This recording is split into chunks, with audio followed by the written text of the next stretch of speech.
உங்கள் அன்பிற்குரிய காளிராஜா தங்கமணி, உங்கள் அனைவருக்கும் எனது முதற்கண் வணக்கங்களும் வாழ்த்துக்களும்.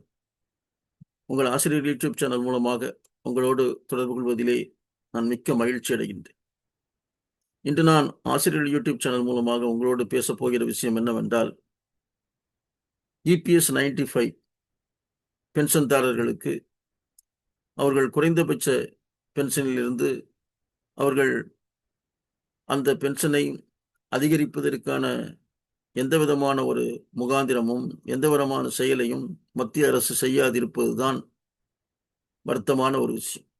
ஏனென்றால் அவர்கள் எம்பிக்களுக்கான பென்ஷனை 6,000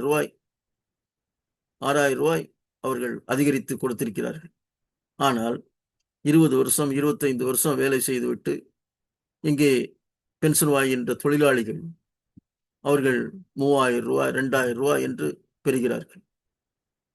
அவர்களுடைய பென்ஷனை உயர்த்துவதற்கு நாதி இல்லை.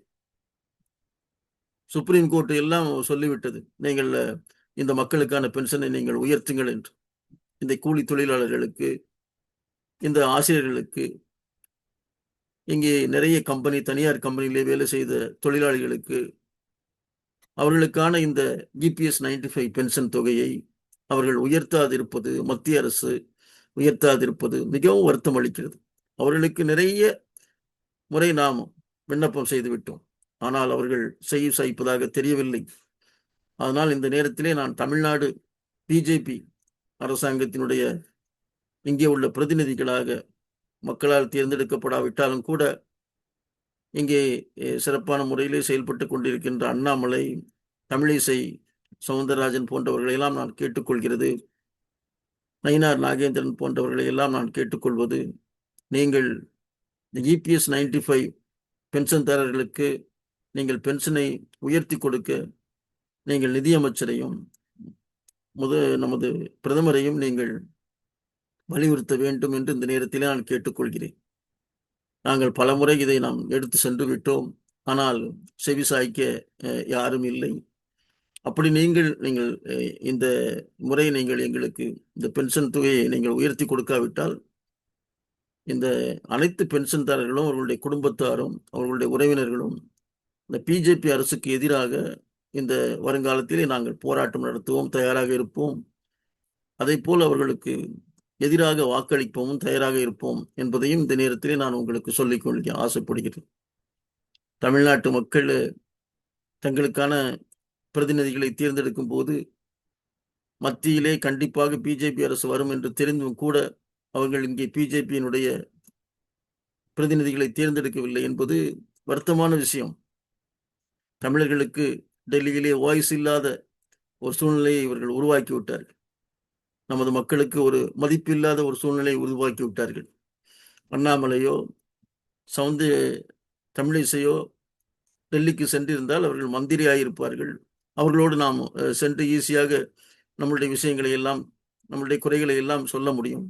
இன்னைக்கு சொன்னாலும் கூட, அவர்களும் எடுத்து சொன்னாலும் கூட கேட்பதற்கு எந்த அளவுக்கு அவர்கள் செவிசாய்ப்பார்கள் என்பது என்றே தெரியவில்லை.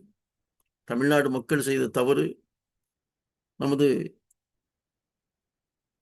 தமிழ்நாட்டினுடைய குறைகளை, தமிழ்நாட்டு மக்களுடைய குறைகளை எல்லாம் சொல்லுவதற்கு கூட, அதை எடுத்து எழும்புவதற்கு கூட இங்கே நாதி இல்லாத ஒரு சூழ்நிலை இருக்கிறது. தமிழ்நாடு அரசு ஒரு செவுட்டு அரசு. அது தமிழ்நாடு அரசு இந்த தனியார் பள்ளியிலே, தனியார் கல்லூரியிலே, தனியார் துறையிலே வேலை செய்கின்ற ஆசிரியர்களுக்கு அவர்கள் பணி நிறைவு பெற்ற பிறகு அவர்களுக்கு பென்ஷன் வருகிறதா, அவர்களுக்கு என்ன எப்படி இருக்கிறார்கள் என்று கொஞ்சம் கூட அவர்களுக்கு அதை பற்றி நினைப்பதற்கே அவர்களுக்கு நேரம் இல்லை. ஒரு தமிழ்நாடு அரசு இப்படிப்பட்ட ஒரு அரசு, அது இந்த தமிழ்நாட்டு மக்களுடைய நிலைமை, அவர்கள் என்ன செய்கிறார்கள், அப்படி எப்படி வாழ்கிறார்கள், அவர்கள் இந்த குறைந்த பென்ஷனை வச்சு அதை இந்த மத்திய அரசுக்கு எடுத்து சொல்ல வேண்டுமே என்ற அருகதை கூட அவர்களுக்கு கிடையாது. அதனால்தான் நான் தமிழ்நாட்டிலே உள்ள BJP பிரதிநிதிகளை நான் வேண்டி கேட்டுக்கொள்கிறேன்.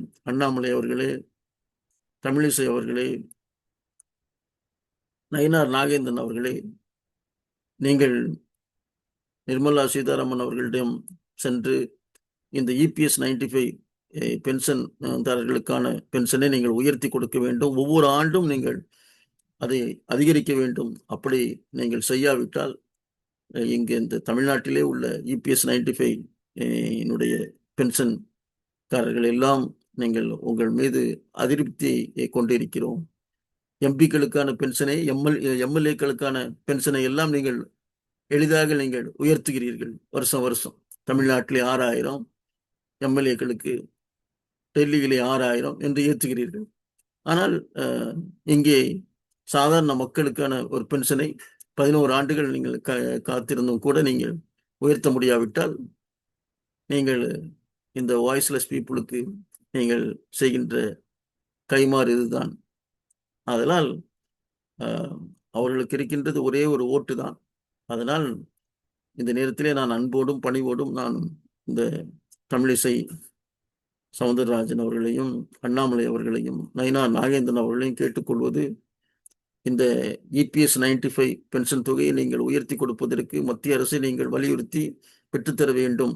அப்படி இல்லாவிட்டால் நீங்கள் இந்த பென்ஷனர் அனைவரும் பிஜேபிக்கு எதிராக தான் செயல்படக்கூடிய ஒரு சூழ்நிலை வரும் என்பதை இந்த நேரத்தில் நான் சொல்லி, உங்களுடைய ஆதரவோடு உங்களுடைய அன்போடும் தான் இந்த பென்ஷன்தாரர்கள் எல்லாம் அவர்கள் ஒரு நல்ல வாழ்க்கையை வாழ வேண்டும். அதற்கு உங்களுடைய உதவி தேவை. அதற்காக தான் இந்த நேரத்தில் நான் உங்களோடு விண்ணப்பிக்கிறேன். நன்றி, வணக்கம்.